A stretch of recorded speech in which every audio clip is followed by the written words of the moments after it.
You're not a prisoner, not yet, but when the Ottoman scouts arrive at your village, the earth stops breathing. They don't carry torches, they don't shout orders, they carry scrolls, names, yours among them. And that's when your mother's face collapses into silence, not fear, silence. You're 12 years old, living in the limestone valleys of Bosnia. Your family grows barley and raises sheep. You've never seen the sea and you've never left your village. But the empire has seen you, not as a child, not as a soul, but as property. What follows is not a raid. It's not violent. It doesn't need to be, because the Ottoman Empire has perfected the art of taking children without shedding a drop of blood. They call it Devşirme, the collection. It sounds benign. It isn't. It's a system so cold, so meticulous, that even death feels intimate by comparison. And the boys it targets, the ones it farms, will face a fate that even centuries later, historians whisper about in footnotes. Welcome to the hidden empire within the empire, a world of velvet pain, powdered obedience. The Ottoman Empire didn't need to abduct children by force. It used records across the Balkans, from Albania to Serbia to Greece. Imperial tax registrars compiled exhaustive household surveys. They documented births, baptisms, siblings, and especially sons, checking which families had contributed boys. And if your family hadn't, your time was coming. This was human accounting, and you were just a number waiting to be collected. But not all boys were eligible. The empire wasn't looking for warriors. Not yet. It was looking for beauty. Recruiters carried specific instructions. The ideal candidate: symmetrical features, pale skin, clear eyes, and a submissive disposition. They weren't building armies. They were cultivating concubines. Children with crooked teeth or dark complexions were passed over. But if your face was pleasing to the eye, and if your body seemed delicate enough to mold, you were marked. And once marked, you were no longer your mother's son. You don't remember being dragged. You remember the smell of your mother's clothes as she clung to you, cloves and goat's milk. You remember the soldiers' polished boots, how the dust stuck to the leather. You remember the silence of your father's face as he watched, not out of apathy, but because resistance was treason. If your village fought back, it would be razed. If your family hid you, they'd all be punished. The empire didn't just take boys, it took the idea that you ever belonged anywhere else. Once selected, the transformation was immediate. You were stripped, bathed, shaved, and renamed. Everything you were, your language, your lineage, your gods, erased. In their place, Turkish, Islam, silence. You were no longer a child. You were now acquisitional property of the Sultan's pleasure courts. Contrary to popular fantasy, the Ottoman imperial harem wasn't just filled with women. Hidden behind the same gilded doors, past the courtyards where eunuchs paced silently beneath lemon trees, was a quieter wing. Here the walls breathed differently, softer, sadder, because here lived the ikolan, inner boys, chosen. Not for politics, but for beauty. You were taught to bow at specific angles, to walk without sound, to smile without joy. You were taught how to bathe, how to breathe, how to lie flat and not flinch. Older boys trained you, not with kindness, but with precision. They showed you how to touch, how to undress another, how to endure. Because that's what you were being groomed for, not companionship, not affection. You were being prepared to become a gift, a breathing ornament passed from hand to hand among the most powerful men in the empire. Your days began in silence and ended in whispers. You were woken before dawn. By eunuchs and the hadamasa, their voices flat, their eyes unreadable. They scrubbed your skin with rosewater and lime. You were taught to dance, not just for entertainment, but for seduction. Your instructors corrected every movement. Your hips must never move too sharply. Your gaze must always fall before theirs. You learned massage, the application of oils, the slow untying of silks, every gesture choreographed to mirror obedience. But the worst lessons were unspoken. You were never told what would happen when the Sultan summoned you. You were never warned that the most powerful man in the empire might demand more than conversation. You were simply reminded to always obey and to never cry. You weren't allowed to speak of your training. You weren't allowed to speak of the others. Even among yourselves, silence was expected, and if you spoke, the punishment wasn't death. It was worse. You were made an example, starved, stripped, and whipped not in private but before the others. The eunuchs called it training reinforcement. You called it breaking, but eventually you stopped flinching. You stopped speaking. You stopped remembering the smell of your mother's clothes. Her name began to slip from your memory. That was the final stage of your transformation. You were no longer anyone's son. You were Ottoman. You were perfect. You were ready. They called it Enderun, the inner palace. To the outside world it was a place of learning, refinement, even prestige, but for the boys who entered its marble corridors barefoot, cloaked in silence, it was a crucible. The place where innocence was dissolved and something else, pliant, polished, pleasing, was sculpted in its place. You slept in a gilded dormitory, but the beauty was camouflage. The floors were waxed, the sheets scented with jasmine, the ceilings painted with stars. Not for your comfort, but for your conditioning. The more beautiful your cage, the less you noticed the bars, and always everywhere the smell of musk and rose water, thick enough to drown in. The ceremony of ownership, the day your training ended, was not the day you were free. It was the day you were claimed. They called it allocation, a word so bureaucratic it almost masked its horror. Each boy was evaluated by the Hazinedar Usta, the chief chamberlain, who assigned you to your new owner based on your age, appearance, and performance. Readiness. You were not asked for consent. You were inspected, eyelids lifted, joints tested, posture observed, skin examined for blemishes, temperament for submission, and then, with a flick of a quill, you were transferred. You could be assigned to a vizier, a foreign diplomat, or if deemed exquisite enough, to the Sultan himself. They said being chosen by the Sultan was an honor, but among the boys it was whispered like a curse, because the Sultan was not one man. He was the Empire, and the Empire was never gentle. The first night, you weren't summoned, you were delivered. Led by torchlight through corridors that seemed to stretch forever, your feet bare against the cold stone, your body trembling beneath silks you hadn't chosen. No one spoke, not even the eunuchs. When you entered the chamber, the scent of oud and spiced wine hung in the air like a drug. You were made to kneel, to wait. Sometimes he came quickly. Sometimes he watched you for hours without saying a word. You weren't told what to do. That was part of the test. You had been trained. You were expected to perform, not as a person, but as a pleasure mechanism, flawlessly oiled by terror. Some cried. Some vomited. Some disassociated so deeply they never returned fully, but the ones who flinched, they didn't last long. Punishment as refinement, disobedience wasn't punished with rage. It was punished with method.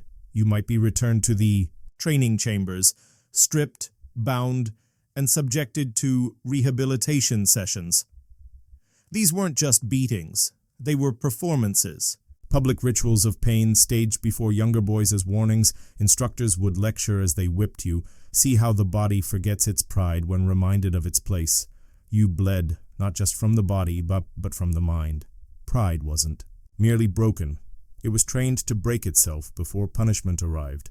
The best boys didn't need threats. They smiled before the whip fell. The Sultan's Flesh Parade. Every month the Sultan selected from his collection a ritual known privately among the staff as the Parade of Pearls. The boys were lined up, powdered and perfumed, dressed in translucent robes that shimmered like wet glass. Each step rehearsed, each gaze calculated. You were expected to smile without teeth, to exude desire without lust, to be perfect but never seductive, unless he asked for seduction. He would walk the line, trailing his fingers along shoulders, and spines commenting to the Bashlala, his senior attendant, as though selecting a new robe or falcon. If he nodded, you were chosen. If he paused, you were remembered. If he frowned, you were punished. And the worst fate? To be ignored completely. Survival. Through performance, some boys learned quickly. The more you gave, the longer you lived. You laughed when asked, danced when summoned. submitted when ordered, and in return, you received privileges. Extra food, silk instead of wool, a pillow instead of straw, the right to speak in courtly Turkish, maybe if you were exceptional, the right to write letters. Censored, always, to a family that believed you dead. But every favor was a test, and every privilege could be stripped in a heartbeat. The palace didn't teach loyalty, it demanded dependence.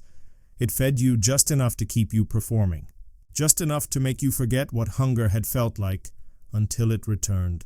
And when you aged, when your voice cracked or your body thickened, you began to disappear. The gilded cliff boys aged like stolen fruit, too ripe, and you were discarded. But not publicly. The palace maintained its illusions. You were reassigned to a lesser official, or sent to a remote estate, or quietly transferred to the imperial stables as a page boy, even if you'd never touched a horse. Some boys wept when they were reassigned. Others breathed, not with joy, but with relief. The velvet cage had grown tighter with every year, but some, the most beautiful, the most dangerous, they didn't leave the palace at all. They vanished, and the others knew. They had been silenced, not by accident, not by illness, but because they knew. The palace was not the end, it was the model. From the marble halls of Topkapı to the dusty streets of Damascus, the Sultan's appetite became a blueprint, a template of exploitation replicated across an empire that spanned continents. You didn't need to be royalty to own a concubine. You just needed access, and the empire made sure everyone who mattered had it. The governor's tribute in Bosnia, a boy is selected by a provincial administrator. In Wallachia, a child is gifted to a tax official for signing a treaty. In Baghdad, a caravan arrives, not with gold, but with 3 veiled boys described in shipping manifests as delicacies of the north. These weren't random acts of cruelty. They were policy. Provincial governors were expected to maintain collections of male concubines, both as symbols of loyalty and tools of manipulation. New appointments came with quotas: X number of soldiers, Y amount of grain, Z number of beautiful boys. It was called Tribute of Loyalty, and it was delivered on silk.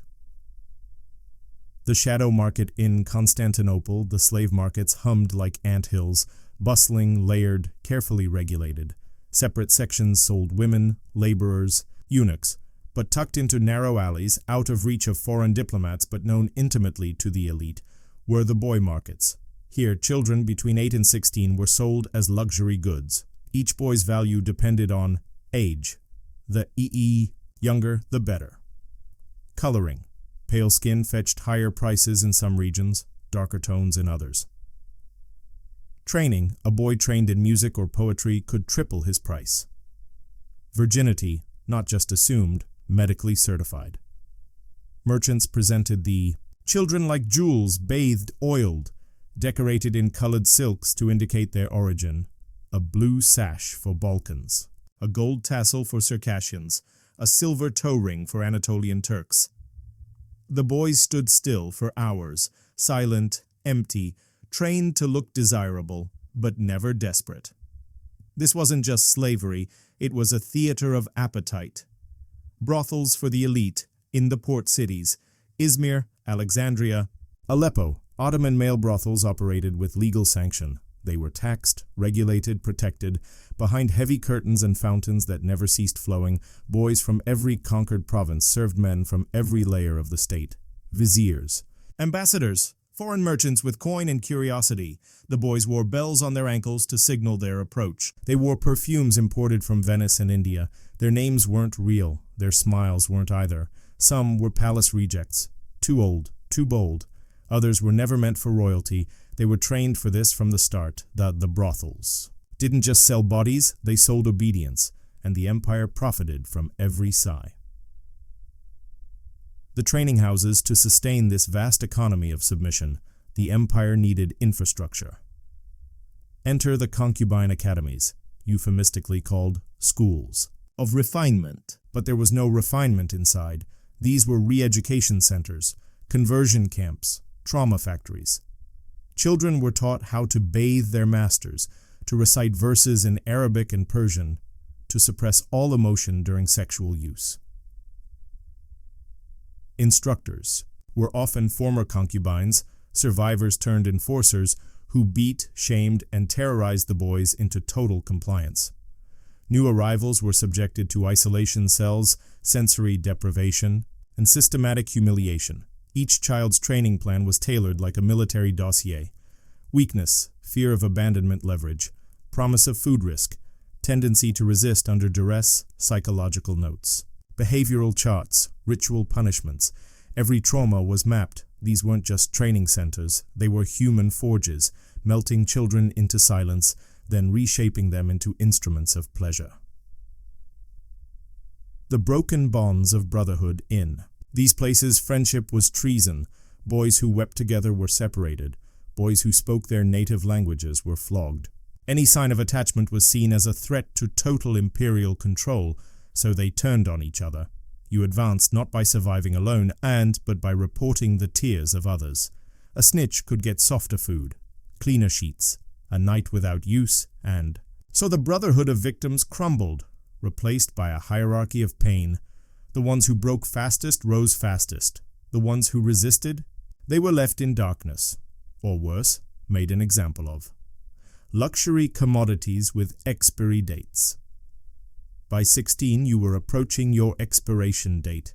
Your cheeks lost their softness. Your eyes began to harden. And with age came danger. The danger that you might remember, that you might hate. So the system disposed of you. Some were sold to provincial brothels, their prices slashed.